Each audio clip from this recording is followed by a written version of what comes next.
What's up, people? I am Caleb, and I have to tell you about this kid I used to babysit. So his name was Andrew, and he put the most random things in the most random places, like his socks. He would just like, take them off, in the refrigerator, in the fridge. So random. He put things where they just didn't belong. For those of you with little brothers or sisters or cousins, I'm sure you know exactly what I'm talking about. Yeah, that actually kind of reminds me of a time where I tried to fit in where I didn't belong, not the fridge, but. So growing up, went to school at a private school and then eventually went to a public school. Huge, so much bigger, so many more people, so many more new friends. I moved from 5th grade when I was in 5th grade from private to public. And then when I went into 7th grade, there were 2 schools that met at one big junior, senior high school. So I had 2 years to get close to people I barely even knew. And then there were just more. So this one time we're in class and there's this group of friends, friends, you'll understand. I was trying to fit in, you know, they were all just like jabbing and jeering and not fighting, but like poking jokes, right? And they were saying this one phrase that I didn't understand, but everybody was saying it. And then I just shout this phrase at them, I'm like, bleh. And then the teacher in the class just goes, "That's it, Caleb, detention." And I was like, what? I guess what I had said was a very bad word. And I thought that like, maybe if I just said this phrase, this word, then like I would fit in and I'd be able to laugh and feel like I was a part of this group. Maybe your story isn't just like mine, but I bet you can relate. Because if we're honest, I think we'd all admit that we sometimes find ourselves asking this big question: where do I fit in? Let me just stop here and say that if you found yourself asking this big question, you're not alone. Because honestly, we all want to belong. It's normal and healthy and human to want to find a place where you fit in, where you belong, where you feel loved.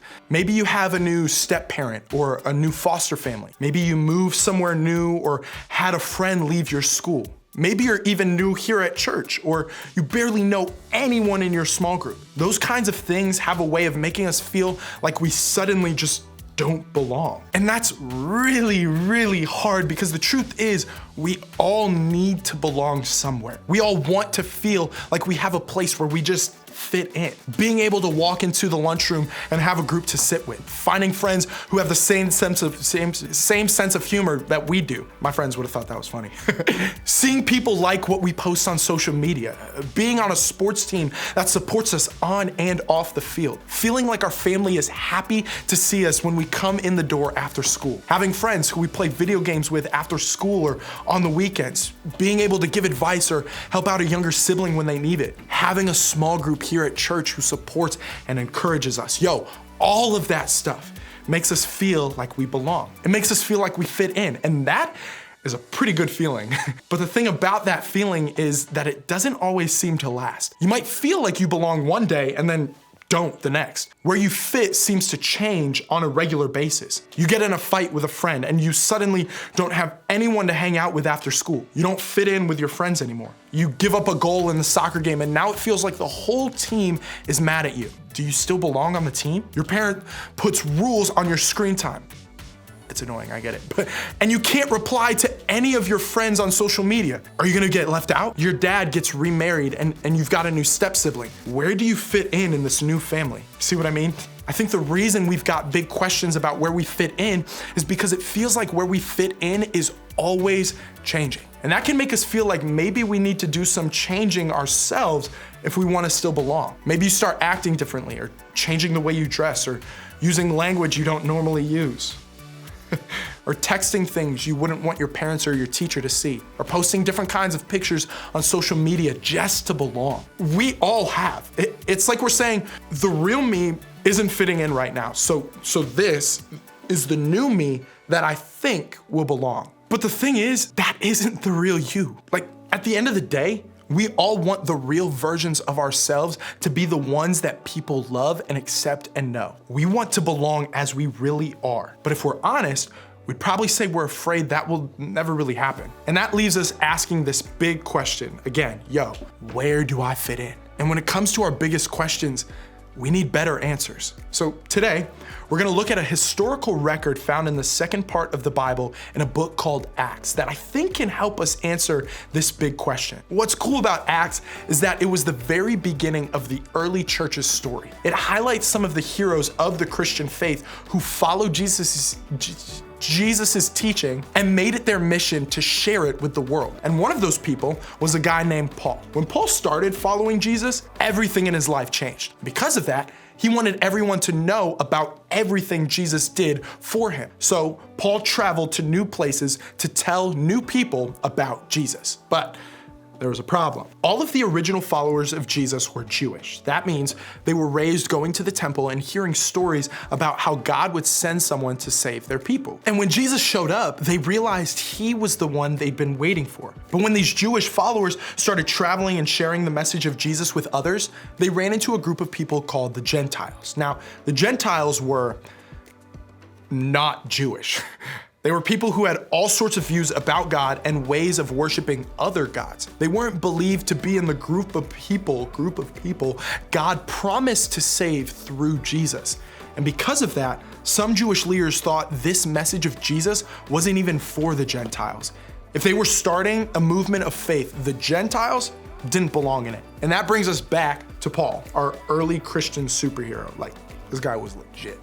The Jewish all-star, if you will, ready to spread the message of Jesus. See, Paul totally knew he belonged with the Jews. He knew the message of Jesus was for him and for his people. But Jesus changed all of that. His arrival turned everything upside down, including where Paul and his people fit in. Now, they didn't just belong to the Jewish family now, but also to the Christian family, the family of anyone who believed in Jesus. Of course, Paul was totally into the idea of belonging, but not everyone felt the same way. One of Paul's trips was to a place called Philippi. There, he and his traveling companions went just outside the city where they encountered a woman named Lydia, and she was a Gentile. Based on what we just learned about the way religious leaders view Gentiles, most people thought Paul and his friends would just pass right by. Their message wasn't for her, right? Well, take a look at what Luke, the writer of the book of Acts, said happened next. On the Sabbath, we went a little way outside the city to a riverbank, where we thought people would be meeting for prayer, and we sat down to speak with some women who had gathered there. One of them was Lydia from Thyatira, a merchant of expensive purple cloth who worshiped God. As she listened to us, the Lord opened her heart and she accepted what Paul was saying. She and her household were baptized, and she asked us to be her guests. "If you agree that I am a true believer in the Lord," she said, "come and stay at my house." And she urged us until we agreed. This may not seem like a big deal to us, but to the Jewish believers back then, this would have been crazy. Not only was Lydia a Gentile, but she was also a woman. And as a woman in that time, she didn't have a lot of power or influence, but there she was, listening to Paul share the message of Jesus. What he said had an impact on Lydia, so much so that she wanted to follow. She wanted to join the movement. She wanted to be in. She wanted to belong. But Lydia knew there were more than a few reasons why she might be kept out. Even if she was good with God, she might not be good with God's people. So let's look back at what she said. She said, "If you agree that I am a true believer in the Lord." She might as well have really said, "Paul, do I really belong? I'm a Gentile, I'm a woman. I have every reason to believe that you won't think I belong, but I also have faith. Is that enough? Can I belong with God's people? Is my faith enough?" And how did Paul respond? Well, the author of Acts doesn't tell us immediately. He makes us wait a while to find out. Along the way, he talks about a time when Paul and Silas ended up in prison, got in a crazy situation, saved a guy's life, and then got out of prison. Trust me, you should read it. The Bible's awesome. But when he does get back to Lydia, this is how it ends. When Paul and Silas left the prison, they returned to the home of Lydia. There, they met with the believers and encouraged them once more. Then they left town. This was a big moment. Lydia, a non-Jew, and her friends weren't treated like outsiders. These were the friends Paul and Silas went to after they had been through something terrible. These were ride or die, friends like family relationships. They were in. They were like brothers and sisters. They belonged. And this wasn't just true about Lydia.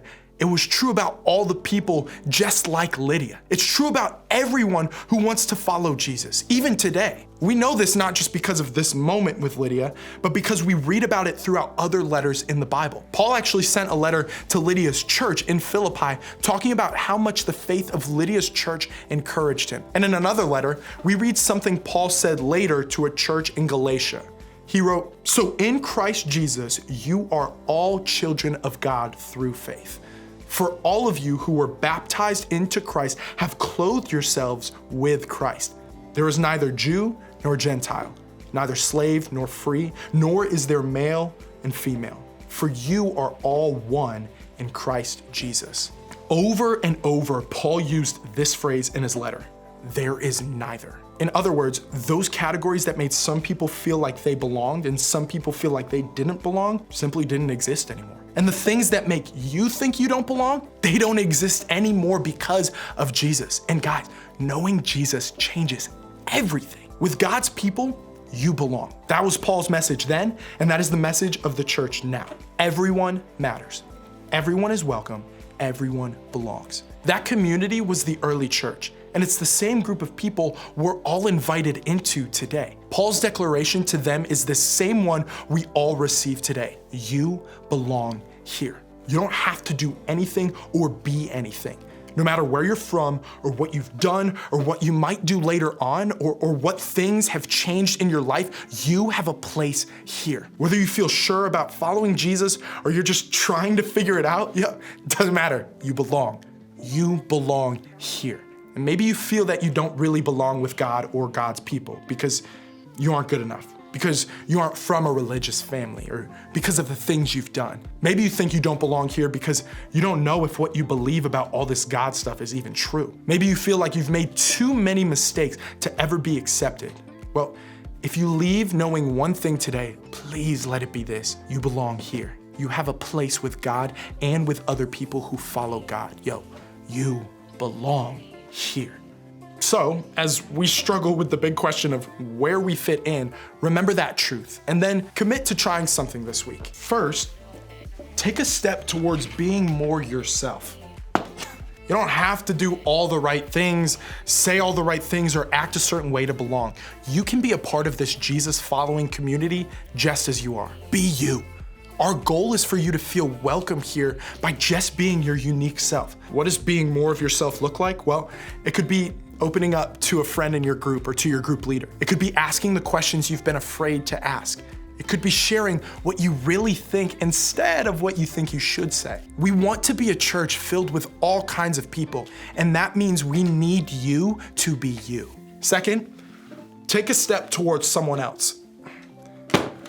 How can you help someone else feel like they belong here? Maybe it's being the first to say hi to someone, or inviting someone to sit by you, or introducing someone who's new to other people in your group. How can you help someone else feel like they belong? Third, take a step towards Jesus.